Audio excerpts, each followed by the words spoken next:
सो हे WhatsApp guys, स्वागत है नई वीडियो में। लेके आ चुका आप लोगों के लिए लेक्चर नंबर 50 और 60। और आज के इस लेक्चर में एक और लीड कोड का क्वेश्चन करेंगे जो लीनियर सर्च से रिलेटेड है, जिसका नाम है लीड कोड का problem number 1672 resist customer wealth. हमें इसके अंदर फाइंड करनी है, जैसे कि आप मेरी स्क्रीन पे देख सकते हैं। ठीक है, एंड एक चीज के लिए बहुत ज्यादा सॉरी कि वीडियो अब कंटिन्यूटी में नहीं आ रही, बट या still we should not stop, we have to progress. Okay, so ये क्वेश्चन में हमें क्या दिया गया ये समझते सबसे पहले तो यार। तो यहाँ पे हमें बोला गया कि हमें जो है n क्रॉस m की एक मैट्रिसेस मिली है, आप बोल सकते हो एक अरे मिली है, राइट। मतलब 2D अरे मिली है बेसिकली। और ये किस टाइप की है? ये इंटीजर टाइप की अरे होने वाली है, ठीक है। जहां पे हर रो जो है किसी अकाउंट को दर्शा रही है, ठीक है। मतलब किसी भी पर्सन के XYZ अकाउंट को दर्शा रही है। और उसी पर्टिकुलर रो के अंदर आपको उनका अमाउंट ऑफ मनी भी दिख रहा होगा, ठीक है, हर कस्टमर का। Okay, now and has the bank. Okay, मतलब हर रो एक बैंक है और हर रो के अंदर जितना भी चीजें मेंशन है वो उनकी वेल्थ है। ओके, यहाँ पे ये चीज लिखी है। तो हमें जो है रिटर्न करना है wealth that the richest customer has. मतलब सबसे ज्यादा जिसके पास पैसा हो गया, सबसे ज्यादा किसी के पास वेल्थ होगी, उसको हमें रिटर्न करवाना है। ओके, तो या customer wealth is amount of money they have all in their bank account. The richest customer is the customer that has the maximum wealth। मतलब हमें at the end maximum wealth को return करवाना है। Okay, तो यार basically हम बोल सकते हैं कि हमें क्वेश्चन की समरी यहाँ पे समझ में आ जाएगी, और आ चुकी है बेसिकली, ठीक है। इतनी कोई टफ है नहीं।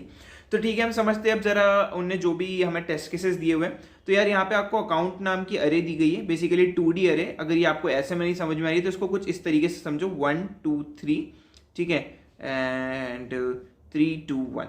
ओके, ये दो जनों के अकाउंट है। हम मानते चलो C1 customer 1 and C2 customer 2। Okay, दो जनों के अकाउंट है, इन्हीं के अंदर इनकी वेल्थ गिवन है, ठीक है। जैसे किसी की वेल्थ है 1 2 3, यानी किसी के एक बैंक अकाउंट में एक वेल्थ है, किसी के दूसरे बैंक अकाउंट में 2 वेल्थ है, किसी के तीसरे बैंक अकाउंट में 3 वेल्थ है। फॉर एग्जाम्पल C2 के पहले अकाउंट में 3 वेल्थ है, फिर C2 के दूसरे अकाउंट में 2 वेल्थ है, एंड C2 के तीसरे अकाउंट में 1 वेल्थ है, ठीक है। तो हो क्या रहा है यहाँ पे जो है हम वेल्थ को प्लस कर रहे हैं, ठीक है। जैसे मान लो सबसे पहले रो पे आया, मैं यहाँ पे मैंने 1 लिखा, फिर अगले वाले को प्लस करा, फिर उसके अगले वाले को प्लस, टोटल हमारे पास आया 6, ठीक है।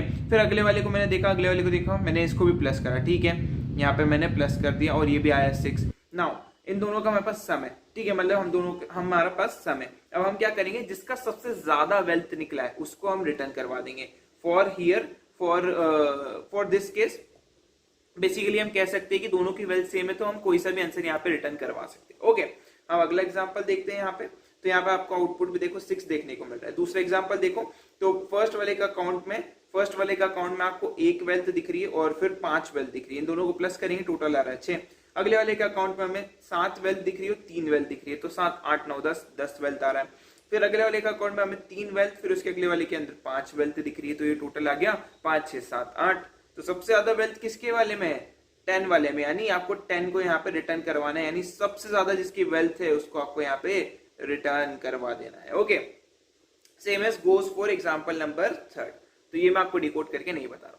चलो अब हम देखते हैं कि इसको कोड कैसे करने वाले। तो कुछ नहीं यार, जनरली हमने जो चीजें सीखी अब तक वही हमें इंप्लीमेंट करना है, कुछ ज्यादा नहीं है। बेसिकली हर रो में जाना है, एक एक एलिमेंट को प्लस करना है एंड आगे बढ़ना है। तो हम कैसे करेंगे, तो हम यहाँ पे 2 फॉर लूप यूज करेंगे। जिन लोगों ने मल्टी डायमेंशनल अरे यानी 2D अरे वाले लेक्चर नहीं देखा है, चेकआउट कर लेना, काफी ज्यादा इंपॉर्टेंट, तभी आपको ये चीज समझ में। तो मैं क्या करूंगा, सबसे पहले मैं एक एग्जांपल अरे ले लेता हूँ। मैं लेता हूँ किसको एग्जांपल, एज ए एग्जांपल इसको लेता हूँ, ठीक है।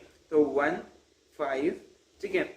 हम एक बड़ा सा अरे बना लेते हैं 7 3 और 3 5। ओके, तो ये मेरा अरे है बेसिकली। कंफ्यूज मत होना, थोड़ा सा नीचे लिख रहा हूँ इसलिए ऐसा लिखा रहा है, ठीक है। सो या अब मैं इसके लिए कोड लिखता हूँ।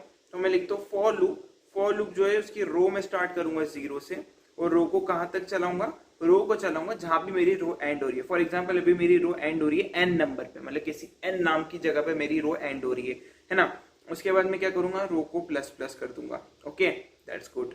अब हम अंदर आएंगे।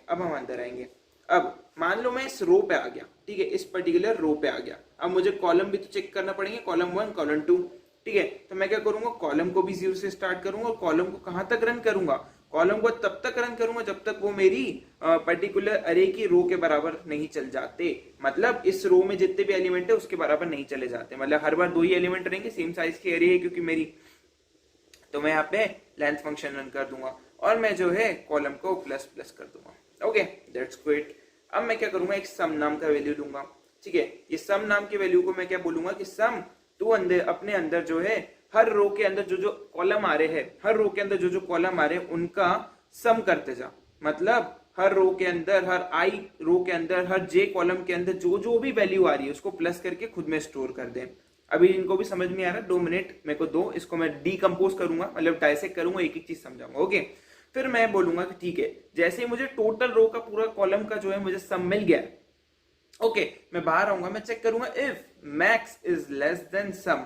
अब ये मैक्स कहां से आएगा भैया, तो मैक्स आएगा, मैं बाहर एक मैक्स वैल्यू भी रखने वाला हूं जो 0 होगी इनिशियली। ठीक है, अगर मेरी मैक्स सम से छोटी निकली तो क्या करो, मैक्स के अंदर सम की वैल्यू को स्टोर करवा दो। That's great, totally fine. Okay, and then again ये लूप ऊपर जाएगा एंड नेक्स्ट सम को स्टार्ट कर देगा। ठीक है, ये चलते जाएगा चलते जाएगा। अब एक चीज समझो, हम आए हैं, सबसे पहले मैं बोल रहा हूँ कि रो नंबर 1, ठीक है, तो मेरा अभी मैं इसको मानता हूँ कि ये मेरी रो है, रो नंबर 0, ठीक है, और ये मेरा कॉलम नंबर 0 है और कॉलम नंबर 1 है। ओके, तो मैं बोल रहा हूँ कि यार मेरा जो है सबसे पहले रो 0 से स्टार्ट हो रही है, क्या 0 लेस देन n है? फॉर एग्जाम्पल इधर n क्या है, 0 1 2, क्या मेरा 0 लेस देन 2 है? हाँ जी, इस लूप के अंदर आ जाओ। ठीक है, एक सम वेरिएबल मिला, एक सम वेरिएबल मिला जो 0 से स्टार्ट हो रहा है, ठीक है, जो सम को स्टोर करेगा। अब मैं बोलता हूँ कि यार मेरा जो कॉलम है उसको स्टार्ट करो, उसको स्टार्ट करो 0 से। ठीक है भैया, कॉलम जो है यहाँ 0 से स्टार्ट हो रहा है, ठीक है, मैं बोल रहा हूँ क्या कॉलम 0 मेरा छोटा है, इस रो के अंदर जितने भी एलिमेंट है तो चेक करेगा, 1 2 एलिमेंट है, ठीक है, तो 2 से छोटा है, हाँ जी, तो अंदर आ जाओ। चेक हुआ, सम इनिशियली 0 है, 0 प्लस अरे के 0 कॉमा 0 इंडेक्स पे क्या वैल्यू है, 0 कॉमा 0 इंडेक्स पे क्या वैल्यू है, 1 वैल्यू है, तो 1 को जो है इस सम में ऐड कर दिया। ठीक है, फिर मेरा कॉलम की वैल्यू बढ़ी, फिर से चेक हो, क्या 1 लेस देन 2 है? हाँ जी, कंडीशन ट्रू, तो फिर 0 कॉमा 1, यानी मेरा रो तो जो है वो तो स्टैटिक है, मैं अगले कॉलम में चले गया, मैं चेक करूंगा क्या मेरा C1 यानी सेकेंड रो जो है मेरा, मतलब बोल सकते सेकेंड कॉलम जो है मेरा, उसका मैं जो है इसके अंदर एडिशन करूंगा, तो मैं बोलूंगा क्या मेरा 1 प्लस जो भी रो के अंदर वैल्यू है, जो भी उस कॉलम के अंदर वैल्यू है 5 6, ठीक है, तो 6 सम में स्टोर हो गया, अगेन सम में स्टोर हो गया। ठीक है, फिर मेरी रो की वैल्यू हो गई अब 2, क्या 2 लेस देन 2 है? ना जी, मतलब मेरी रो खत्म हो गई है, मतलब उसके अंदर जितने भी कॉलम्स है वो खत्म हो चुके हैं। ठीक है, अब मैं बाहर आ जाऊंगा इस लूप से, चेक करूंगा अगर मेरा 0 है मैक्स और मैं चेक कर रहा हूँ कि सम की वैल्यू 6 है, हाँ जी ग्रेटर है, तो अभी मैक्स के अंदर कौन सी वैल्यू स्टोर हो गई, 6 स्टोर हो गई। ठीक है, ओके, फिर हम अगेन घूम के अगेन चेक करेंगे नेक्स्ट वैल्यू के लिए, तो मेरा रो हो गया है 1, रो हो गया है 1। ओके, नाउ अब हम चेक करेंगे क्या मेरा 1 लेस देन है 2 से? हाँ जी, लेस देन है 2 से, तो हमें क्या करना है, इधर मैं इसको 3 कर देता हूं, तो क्योंकि मेरी 3 रो है तो एक कम चलेगा। ठीक है, तो अभी हम अंदर आ गए वापस से, फिर से इस रो के लिए चला 7 + 3, क्योंकि सम हर बार अंदर आके जैसे ही मैं वापस से घूम के आ रहा हूं सम मेरा वापस से 0 हो जाता है, वापस से 0 हो जाता है, जिसके थ्रू मैं नई वैल्यू को स्टोर कर चेक करवा सकूं मैक्स के साथ। ओके, सो हर रो के लिए बार बार चेंज होता जाएगा और वैल्यू उसमें स्टोर होकर अपडेट होती जाएगी। ठीक है, तो 7 + 3 हो जाएगा 8 9 10, ठीक है, देन अगेन 3 + 5 हो जाएगा 6 7 8, ठीक है, एंड जो सबसे ज्यादा वैल्यू रहेगी यानी 10 जो है यहाँ पे स्टोर हो जाएगा, 10 जो है यहाँ पे स्टोर हो जाएगा, और एट द एंड मैं रिटर्न करवा दूंगा किसको, मैक्स को, यानी 10 को मैं यहाँ से रिटर्न करवा दूंगा। तो कुछ इस तरीके से जो है आप अपने प्रोग्राम को रन कर सकते हो। जिनको भी ये प्रोग्राम समझ नहीं आ रहा है, please please please do check it out. Multi dimensional array lecture बहुत ज्यादा इंपॉर्टेंट है, वरना नहीं समझ आएगा। ओके, तो ये चीज का आपको ध्यान रखना है। तो चलो, ये जो चीज अभी हमने सीखी है जरा इसको कोड करते हैं, रैप अप करते हैं इस लेक्चर को। सर मैं आ चुका हूँ अपनी जो है लीड कोड की वेबसाइट पे। इस पर्टिकुलर प्रोग्राम के अंदर, या बोल सकते हो इस पर्टिकुलर क्वेश्चन के अंदर, आप डायरेक्टली गूगल पे सर्च करके वाले नंबर को, इस क्वेश्चन को निकाल सकते हो। ठीक है, तो यार ये हमने समझ लिया है, क्वेश्चन को पूरा डायसेक्ट कर लिया है, इसके लिए कोड करना है, तो मैं इसको जूम इन कर लेता हूँ। ठीक है, एंड यहाँ पे हम डायरेक्टली कोड करेंगे। ओके, सो ये हमारे पास आ चुका है। सबसे पहले हमारे पास ऑलरेडी कहीं ना कहीं से एक बनी हुई अरे नीचे की तरफ आ रही है। ठीक है, तो हमें ऊपर का कोड लिखने की जरूरत नहीं है, हम डायरेक्ट हमें मेन लॉजिक यहाँ पे लिखना है। तो हम बोलेंगे कि यार फॉर लूप हम चालू करेंगे कहाँ से, तो मैं इंट रो नाम का एक वेरिएबल डिक्लेयर करता हूँ जो कहाँ तक चलेगा, रो लेस देन इस पर्टिकुलर अकाउंट्स अरे की लेंथ तक, और हर बार रो जो है मेरी प्लस प्लस होती जाएगी। फिर मैं बोल रहा हूँ कि यार ओके, फॉर इंट, एक कॉलम नाम का वैल्यू मैं बनाता हूँ और मैं बोलता हूँ कि कॉलम को कब तक रन करो, जब तक वो जो है छोटा हो किससे, मेरी अकाउंट्स आप बोल सकते हो रोज डॉट लेंथ तक। आई नो बहुत सारे लोगों को ये चीज समझ नहीं आई हुई, उनको मैं ये चीज एक्सप्लेन करता हूँ, ठीक है, कंफ्यूजन नहीं रहना चाहिए आपके माइंड में। तो देखो मैं बोल रहा हूँ रो नंबर 0, तो मैं बोल रहा हूँ कि इस वाली लाइन में अकाउंट्स के अंदर जो रोल नंबर 0 है उसकी लेंथ ले लो। तो मैं बोल रहा हूँ कि अकाउंट्स, ये जो पर्टिकुलर रो है मेरी पूरी की पूरी, उसके अंदर जितने भी रो के अंदर जितनी भी लेंथ है, इसकी लेंथ कितनी है 1 2 3, तो 3 इधर जो है इसके अंदर असाइन हो जाएगा। अब मान लो कभी ऐसी एरिया आ गई जिसमें इधर 3 एलिमेंट है बट अगली रो में 2 एलिमेंट है, तो उस केस में हमें क्या करना पड़ेगा, इस पर्टिकुलर रो के लेंथ को हमें फाइंड करना रहेगा। तो ऑटोमेटिकली इस चीज से क्या होगा पता है, अकाउंट जब मैं इस वाली रो पे आऊंगा, मतलब मैं बोलूंगा अकाउंट 1, तो 1 के अंदर जितने एलिमेंट होंगे, सपोज 2 है तो 2 इसकी लेंथ सेट हो जाएगी ऑटोमेटिकली। तो आपका ये जो है ऑटोमेटिकली चीजें वर्क करेगी, ओके। इसलिए इसको ऐसा लिखा जाता है। तो कंफ्यूज नहीं होना है कि भाई आपने कुछ अलग लिख दिया, पढ़ाया नहीं, सेम चीज है, बस थोड़ा सा इसको लिखने का तरीका आपको समझना है, ओके। एंड ये धीरे धीरे आएगा, एकदम से नहीं आएगा, ओके। एंड ये हमने कर दिया है, स्पेसिंग मैंने प्रॉपर्ली कर दिया है। मैं बोल रहा हूँ कि एक सम नाम का वेरिएबल मैं बनाऊंगा, उसके अंदर मैं सम प्लस जो भी मेरी अरे है अकाउंट्स नाम की, ठीक है, उसको मैं ऐड करते जाऊंगा। उसके अंदर जो रो है और उसके अंदर जो कॉलम है उसको मैं ऐड करते जाऊंगा, ठीक है, उसके इंडेक्स के अंदर जो भी वैल्यू है। तो ठीक है, मैं फर्स्ट रो के अंदर जैसे आया वहां पे एक सम नाम का वेरिएबल मैं इनिशियलाइज कर दूंगा, जो इनिशियली 0 होगा। हर बार जैसे ही मेरी रो चेंज हुई फिर से मैं अंदर आऊंगा, वापस से मेरा सम सेट हो जाएगा 0 पे, ओके।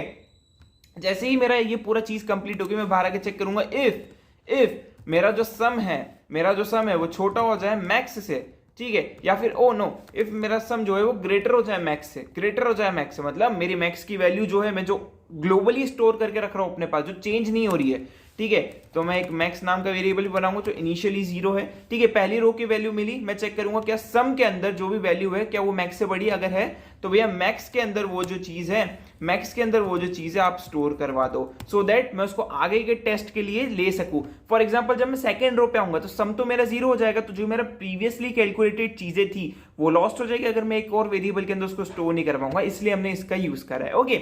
नाउ जैसे ही पूरी चेकिंग हो जाएगी, एट द एंड मैं सारे लूप से बाहर आ जाऊंगा, मुझे मेरी वैल्यू मिल चुकी होगी, तो मैं रिटर्न करवा दूंगा क्या, मैक्स वैल्यू को रिटर्न करवा दूंगा, मैक्स वैल्यू को। तो ये जो है मैंने अपना पूरा प्रोग्राम लिख दिया है, ठीक है। अब जरा इसको रन करते हैं, चेक करते हैं क्या ये वर्क कर रहा है। सो या चेक हो रहा है सारी चीजें A to Z, एंड कुछ ना कुछ मिस्टेक्स हो गई है। मैंने क्या करा, ओके, मैंने रोज लिख दिया है, रोज की जगह पे रो है, ओके। तो यहाँ पे आपको रो लिख देना है, एंड लेट्स चेक, या सारे टेस्ट केसेस पास हो गए। सबमिट करते हैं इस चीज को एंड देखते क्या बचे हुए टेस्ट केसेस पास हो रहे हैं। एंड या तो हमने जो है 100% लोगों को बीट कर दिया है इस कोड के थ्रू। एंड आप देख सकते हो यार कि ये कोड कैसे लिखा गया है, क्या क्या चीजें इसमें करी गई है। सो आई होप आपको ये वाला लेक्चर पसंद आया होगा। तो यार आज जो पढ़ा है वो नोट्स और ये वाला कोड दोनों ही आपको मेरे गेटअप पे मिल जाएंगे। और आज के इस लेक्चर में हमारा लेक्चर नंबर 60 कंप्लीट होता है। और इसी के साथ आज हमने अपना लीनियर सर्च एल्गोरिदम का टॉपिक भी प्रॉपर्ली खत्म कर दिया है। डोंट वरी, और भी क्वेश्चंस मैं इस पर्टिकुलर टॉपिक पे करवाऊंगा, अरे के ऊपर करवाऊंगा, लीड कोड के। एक बार अगला वाला लेक्चर जो हम है, मतलब जो बाइनरी सर्च वाला लेक्चर है उसको सीख ले, उसके बाद हम सबके क्वेश्चंस एक साथ करेंगे लीड कोड के ऊपर। तो स्टे ट्यून्ड रहना, ओके। सो यार आज की इस वीडियो में इतना ही, मिलते हैं अगली वीडियो में, तब तक के लिए गुड बाय।